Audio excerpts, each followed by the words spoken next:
अस्सलाम वालेकुम। आप देख रहे हैं के डिजिटल में, हूँ आपका मेज़बान जाहिद तबस्सुम। आज़ाद कश्मीर में इक़दार और अख्तियारात की रस्साकशी जारी। 2 माह से ना काबीना तश्कील दी जा सकी और ना ही 2 रुकनी काबीना को महकमे अलाट किए जा सके। साबिक़ दौरे हुकूमत में आज़ाद कश्मीर कानून साज असम्बली का तकरीबन 3 माह से ज़ायद इजलास चलता रहा, मगर 2 माह में ये इजलास कितना चला इसको सब जानते हैं। अब भी आज़ाद कश्मीर में रात की हुकूमत कायम है और दिन के उजालों में नहीं बल्कि रात के अंधेरों में आज़ाद कश्मीर के अवाम की तकदीर के फैसले किए जाते हैं। दारुल हुकूमत मुजफ्फराबाद वीरान है, अवाम बेचैन है और मुलाजमीन सड़कों पर एहतजाज कर रहे हैं। काबीना की तश्कील में फड्डा, साबिक़ वज़रा मनपसंद वज़ारतें लेने पर वाजिद हैं। क्या वज़ीर आज़म आज़ाद कश्मीर इन सब मुश्किलात पर कंट्रोल पा लेंगे? क्या काबीना की तश्कील बजट से पहले कर दी जाएगी या फिर वज़ीर आज़म आज़ाद कश्मीर चौधरी अनवार उल हक के ख़िलाफ़ इत्तेहादी जमातों के अंदर भी गेम हो रही है? ये सब हम जानने की कोशिश करेंगे। दारुल हुकूमत मुजफ्फराबाद से हमारे साथ मौजूद हैं सीनियर साफ़ी, साबिक़ vice chairman press foundation Sardar Zulfiqar Ali. उनसे हम जानने की कोशिश करते हैं कि वो मुजफ्फराबाद में क्या हो रहा है और आज़ाद कश्मीर की सियासी सूरत हाल कैसी है। सरदार साहब, ये बताइएगा कि आज़ाद कश्मीर हुकूमत को कायम हुए 2 माह से 2 माह का अरसा हो गया है और आज़ाद कश्मीर की 2 रुकनी काबीना भी 2 महीने पहले बन चुकी थी, लेकिन उनको भी अभी तक महकमे अलाट नहीं किए गए हैं। वज़ीर आज़म मुश्किल में फंस गए हैं। क्या आज़ाद कश्मीर की जो काबीना है बजट इजलास से पहले खुश उसलूबी से बन पाएगी? हाँ जी, बहुत शुक्रिया जायद साहब, आपने मुझे अपने प्रोग्राम में शामिल किया। दारुल हुकूमत मुजफ्फराबाद में इस वक्त जो है वो बड़ा एक आप समझ सकते हैं कि मायूसी का आलम है और कहीं से भी ये लग नहीं रहा कि ये दारुल हुकूमत है आज़ाद कश्मीर का। इसलिए कि जब से ये नए प्राइम मिनिस्टर जो हैं ये बने हैं, इन्होंने जो आज़ाद कश्मीर में जो थोड़ी बहुत हुकूमत शुरू की हुई है वो भी रात की हुकूमत है। रात ही को प्राइम मिनिस्टर बने थे और रात ही की हुकूमत है। ये एक तो दारुल हुकूमत में आते नहीं हैं और दूसरी बात है कि कोई कैबिनेट नहीं है और निज़ाम हुकूमत सारा ठप है, कोई फाइलें साइन नहीं हो रही हैं, कोई कुछ यानी इस वक्त हो ही नहीं रहा है। मुलाजमीन सारे जो हैं वो आज़ाद कश्मीर में एहतजाज के ऊपर हैं। और उससे हट के आप देखें कि जिन लोगों ने पब्लिक सर्विस कमीशन पास किया था उनकी फ़ाइल जब इनके पास गई साइन करने के लिए, PSC की सिफारिशात थी, तो वो फ़ाइल भी अभी तक वो साइन नहीं हुई है और वो लोग भी आके सड़क पे बैठ गए। हालांकि वो एक रूटीन का मामला था। दूसरी बात ये है कि आज़ाद कश्मीर में जो है वो इस वक्त ज़ाहिर है हुकूमत ने एक बजट भी पेश करना होता है और 2-3 मरतबा इस बजट की डेटें तब्दील हो चुकी हैं। आपको याद होगा कि जब ये प्राइम मिनिस्टर नहीं थे तो उस वक्त आज़ाद कश्मीर की कानून साज असम्बली का एक तवील तरीन इजलास चला था और जब ये प्राइम मिनिस्टर बन गए हैं तो उसके बाद असम्बली का इजलास जो है वो अभी तक इन्होंने तलब नहीं किया और इजलास जो है वो उस तरह नहीं हो रहा। कोई बहुत एमरजेंसी में हो तो हो जाता है। दूसरी बात यह है कि इन्होंने आज़ाद कश्मीर में जो हुकूमत है वो एक बराए नाम हुकूमत है। इस वक्त इन्होंने बुला तो लिया, 2 कैबिनेट के लोग जो हैं उनको बना तो दिया, लेकिन 2 महीने में उनको ये महकमे अलाट नहीं कर सके। इस वक्त किसी महकमे का कोई वज़ीर नहीं है, सारे के सारे महकमे इनके पास हैं और अभी तक तो ये भी पता नहीं लगा कि बजट जो है वो कौन पेश करेगा, किसको ये चार्ज देंगे। 2 मिनिस्टर हैं इनके पास और उनमें से भी एक की मशवरत से ये सारा बजट जो है ये तैयार किया गया और 2-3 मरतबा बजट रीप्रिंट हो चुका है और इसके ऊपर अपोजिशन को भी जो इनकी है उसको भी तहफ़्फ़ुज़ात हैं, जो 4-5-7 लोग इस वक्त अपोजिशन में हैं उनको भी।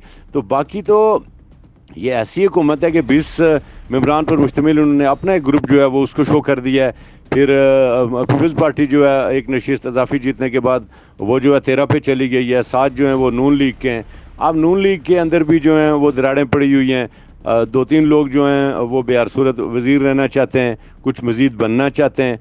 तो ये अब बिल्कुल एक अजीब सी सूरत हाल है इस वक्त आज़ाद कश्मीर में और कोई समझ नहीं आ रही कि आज़ाद कश्मीर का बजट जो है वैसे तो जो है इन्होंने मुख्तलिफ उसकी डेटें दी हैं और मुतवक्को था कि 20 जून को वो पेश हो जाएगा, 18 को पेश होगा, फिर 19 को होगा, फिर 20 को होगा। पहले तो इन्होंने बल्कि कहा था कि हफ्ते की जो छुट्टी होती है उसको हम ख़त्म करेंगे और बजट पेश करेंगे, लेकिन अभी तक ये सारा सिलसिला नहीं हो सका।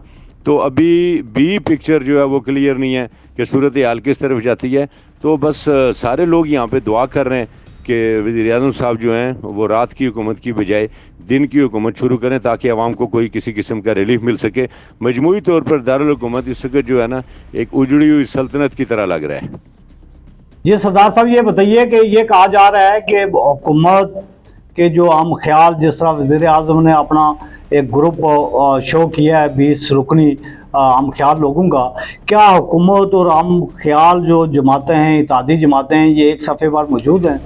اور آزاد کشمیر قانون ساز اسمبلی کے اسپیکر بھی بن چکے ہیں، لیکن تاحال آزاد کشمیر میں اپوزیشن لیڈر کا نوٹیفیکیشن نہیں کیا جا سکا. اور 15ویں آئینی ترمیم کے بعد جو وزراء کی تعداد بڑھانے میں بھی کوئی اب مشکلات نہیں رہی ہیں. حکومت کیوں مشکلات کا شکار ہے؟ کیا پرابلمز آ رہی ہیں؟ کیا گیمز چل رہی ہیں؟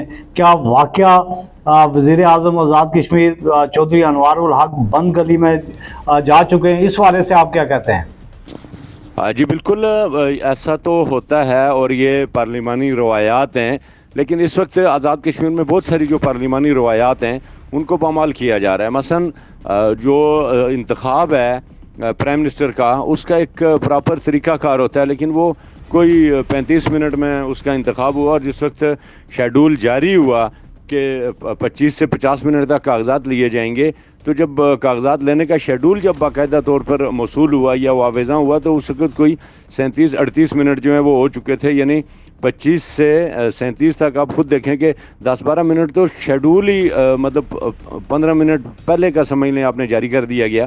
اس کے بعد یہ ہے کہ اسپیکر کا انتخاب آپ دیکھیں کہ اس میں کتنی تاخیر ہوئی، اور وہ پھر بڑی مشکل سے جو ہے وہ بہرحال لطیف اکبر صاحب اسپیکر جو ہیں وہ بن گئے ہیں آزاد کشمیر کے. پھر اس کے بعد آپ دیکھیں کہ نون لیگ اور پیپلز پارٹی، ظاہر ہے دو بڑی اس وقت اتحادی جماعتیں تھیں، لیکن اس وقت جو ہے وہ اگر دیکھیں تو جو پرائم منسٹر نے اپنا گروپ شو کیا ہے 20 ارکان کا، وہ اس وقت بڑی جماعت ہے.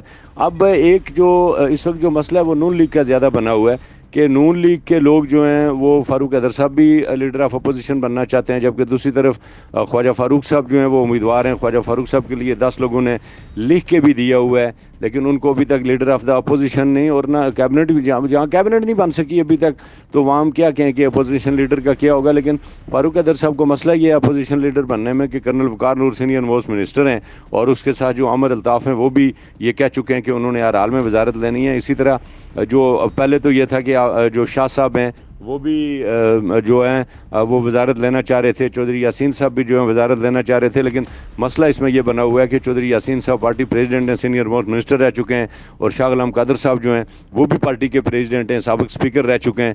تو وہ اب کرنل وقار نور کو اگر سینئر موسٹ منسٹر سے نہیں ہٹاتے تو پھر وہ عام سے وزیر وہاں پہ جو ہیں وہ روٹین میں رہ نہیں سکتے، اور یہ دونوں اگر وہاں پہ وزیر بنتے ہیں تو ان میں سے سینئر کون ہوگا، یہ بھی ایک بڑی امپورٹنٹ بات ہے.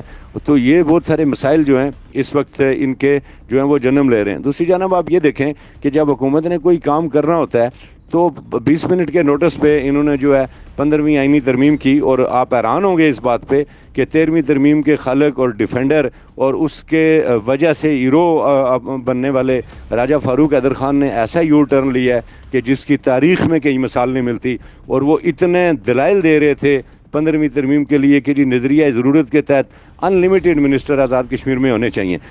ٹھیک ہے، تو فاروق حیدر صاحب کا جو یو ٹرن ہے وہ ویسے بھی انہوں نے کبھی بھی عوام کے لیے کبھی کوئی انہوں نے ان کے مفاد میں کم سوچا ہوگا، اور یہ جو گورنمنٹ کے سیکٹری ہیں، بیوروکریسی ہے یا کیبنٹ ہے یا لوگ ہیں، ان کے لیے زیادہ سوچا. پھر پہلے جب وہ خود پرائم منسٹر تھے تو اس وقت بھی انہوں نے اپنے اوپر یہ پابندی لاگو نہیں کی، آنے والی حکومت پہ کی تھی، اور پھر جب ضرورت پڑی یا جب ضرورت پڑنے والوں نے ان کو کہا تو فاروق حیدر صاحب نے 10 منٹ میں وہ جو ہے وہ یو ٹرن لیا، سب سے زیادہ دلائل دیے اور اس کو 15ویں ترمیم منظور کر دی. تو اسی طرح ابھی جو ہیں وہ ظاہر ہے جو پارٹی لیڈر ہیں وہ اپنے اپنے مفادات میں، فاروق حیدر صاحب یہ سوچ رہے ہیں کہ شاید میں اپوزیشن لیڈر بن جاؤں، اس لیے وہ بھی کیبنٹ کے اوپر زیادہ زور نہیں دے رہے. ادھر جو چودھری یاسین صاحب ہیں وہ یہ سوچ رہے ہیں کہ اگر میں نے زیادہ زور دیا تو شاید مجھے کو وزارت اچھی نہ مل سکے یا میرے بیٹے کو نہ مل سکے. تو جب سیاستدانوں کے اندر اقتدار کی لالچ موجود ہو اور ان کو پاور پالیٹکس میں آنے کا شوق ہو تو اس وقت میں ایسے حادثات جو ہیں وہ ہوا کرتے ہیں. تو ہم تو یہ دیکھ رہے ہیں کہ یہ جو हुकूमत है ये कितना अरसा चलती है, चूँकि हुकूमतें बनती हैं आवाम को रिलीफ देने के लिए, और जब प्राइम मिनिस्टर दस्तयाब ही ना हो, कैबिनेट मौजूद ही ना हो, तो फिर मेरा अपना ख्याल ये है कि आज़ाद कश्मीर में कोई निज़ाम की तब्दीली या कोई सिस्टम आगे पीछे जा रहा है, चूँकि जब खराबियाँ बढ़ जाती हैं तो हमेशा कोई नया निज़ाम आता है। तो मुझे लग रहा है कि आज़ाद कश्मीर में कोई नया निज़ाम या कोई नई चीज़ लाने की कोशिश की जा रही है, जिसमें मे भी चांस ऐसा भी हो। अब मैं इसमें कुछ कह नहीं सकता, लेकिन जिस हिसाब से फारूक हैदर साहब यू टर्न ले रहे हैं और जिस हिसाब से शाह गुलाम कादर साहब खामोश हैं और चौधरी यासीन साहब जो हैं वो खामोश हैं और जो इक़्तिदार में हैं, तो मेरा ख़्याल है इनको अगर ये कहा जाए कल कि हम आज़ाद कश्मीर को सूबा बनाना चाहते हैं, तो ये 53 का ऐवान है इस वक्त, ये तो यहाँ से आपको 55 दस्तखत मिलेंगे। बहुत शुक्रिया सरदार जुल्फ़िकार अली, जो आज़ाद कश्मीर के सीनियर साफ़ी हैं और उनकी आज़ाद कश्मीर की सियासत पर भी बड़ी गहरी नज़र है। वो हमारे साथ मुज़फ़्फ़राबाद से मौजूद थे और उनका ये कहना था कि आज़ाद कश्मीर में इस वक्त जो सियासी सूरत हाल है कि पता ही नहीं चल रहा है कि आज़ाद कश्मीर में किसकी हुकूमत है, और ना काबीना तश्कील दी जा सकी, ना जो वज़रा बने हुए हैं 2 काबीना के उन को महकमे अलाट किए जा सके, और हत्ता कि आज़ाद कश्मीर में जो बजट पेश करने के लिए तीसरी मरतबा जो बुक जो है वो प्रिंटिंग के मराइल से गुजर रही है, और आज़ाद कश्मीर के मुलाजमीन इस वक्त एहतजाज कर रहे हैं और आवाम का कोई परेशान हाल नहीं है। क्या होने जा रहा है, क्या होगा, ये आने वाले व्लॉग में आपसे बात करेंगे। आप देखते रहिए KE digital. Thank you very much.